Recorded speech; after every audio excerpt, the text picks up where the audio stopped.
अस्सलाम वालेकुम, कैसे हैं आप सब लोग। उम्मीद है कि खैरियत से होंगे। आज की वीडियो में हम बात करेंगे कुछ मुनफरिद लोगों के हवाले से। हालिया इलेक्शंस में जहां बहुत कुछ हुआ, जिसमें धांधली सर फहरिस्त है, मैंडेट चोरी हुआ, ऐसी बहुत सी चीज़ें हुई, लेकिन कुछ लोगों ने ऐसी मिसालें कायम की जो कि इससे पहले नहीं हुई थी। सबसे पहले मैं बात करूंगी एएनपी की समर की। समर बलोर जो हैं वो बलोर ख़ानदान की बेटी हैं और शहीद हारून बलोर की जो है वो बेवा भी हैं। बहुत मुतहरिक हैं सियासत में, और उन्होंने जो है क्या किया, अपनी हार को बड़े खुले दिल से जो है वो कबूल किया और अपने मद्दे मुकाबिल पीटीआई के मीना खान के घर गई, गुलदस्ता लेके गई। और ये बहुत अच्छी रिवायत है कि उन्होंने जो है वो अपने मद्दे मुकाबिल हरीफ को सियासी हरीफ ही समझा, दुश्मन नहीं। यूजुअली हम जो यहाँ पे पॉलिटिक्स देखते हैं पीएमएलएन पीपीपी की, वो बहुत हद तक हेट और इन चीज़ों के ऊपर जो है वो मबनी है, लेकिन एएनपी की तरफ से ये जेस्चर बहुत ज़्यादा जो है वो बेहतरीन था।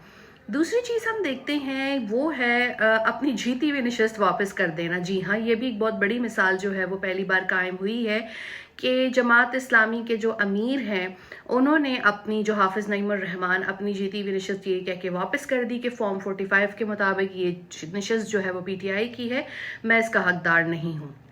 तीसरी बड़ी मिसाल क्या कायम होती है, वो ये होती है कि जमात इस्लामी के अमीर सिराजुल हक ने ये दे दिया कि मैं वो कारकर्दगी नहीं दिखा सका कि हमारी जमात जो है वो बहुत ज़्यादा जीतती, लेकिन बाद उनकी जमात की जो मजलिस शूरा है उसने उनका इस्तीफ़ा मुस्तरद कर दिया और ये कहा कि हम जो हैं वो धांधली की वजह से जो है वो हारे हैं।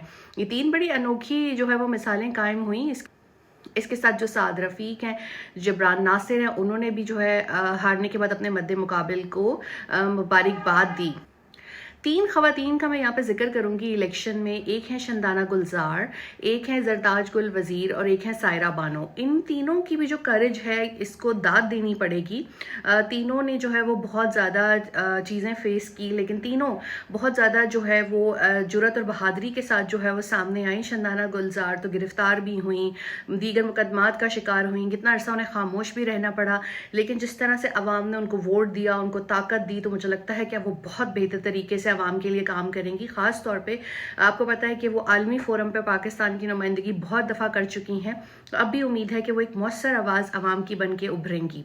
फिर उसके साथ जरताज गुल बहुत अरसा जो है वो उनको खामोश भी रहना पड़ा, उन्होंने बहुत से मसाइब तकलीफ़ भी बर्दाश्त की, उनके ऊपर बहुत से झूठे मुकदमात भी हुए, लेकिन जिस तरह से वो जुरत से आईं, उन्होंने उन तमाम मुकदमात का सामना किया। फिर जिस तरह से हमने देखा कि उनकी गिरफ्तारी के लिए जो है वो लोग आ चुके थे और वो जो हैं बड़े एक दिलेराना तरीके से बैठी हुई थी, वो भी जो है असम्बली में आकर बहुत ज़्यादा इंपॉर्टेंट रोल प्ले करेंगी।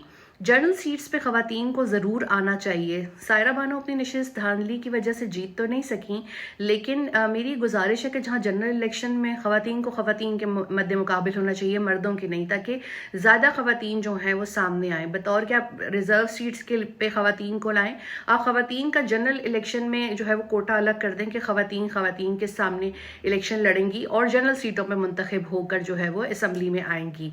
ये तमाम मुनफरिद जो मिसालें मैंने आपको बताई, ये जमहूरियत का असल हुस्न है। जमहूरियत का हुस्न ये नहीं है कि एक दूसरे का मजाक उड़ाया जाए, एक दूसरे की किरदार कशी हो, एक दूसरे पे कीचड़ उछाला जाए, ये चीज़ें, या एक दूसरे के जो है सर कलम करने की बातें करना शुरू कर दी जाए। वो जमहूरियत नहीं है, वो नफ़रत है। जमहूरियत असल में वो है जो मैंने आपको बताई है, और अगर इस तरह के और लोग सियासत में आ जाएं तो क्या ही बात है, इस मुल्क की किस्मत संवर सकती है।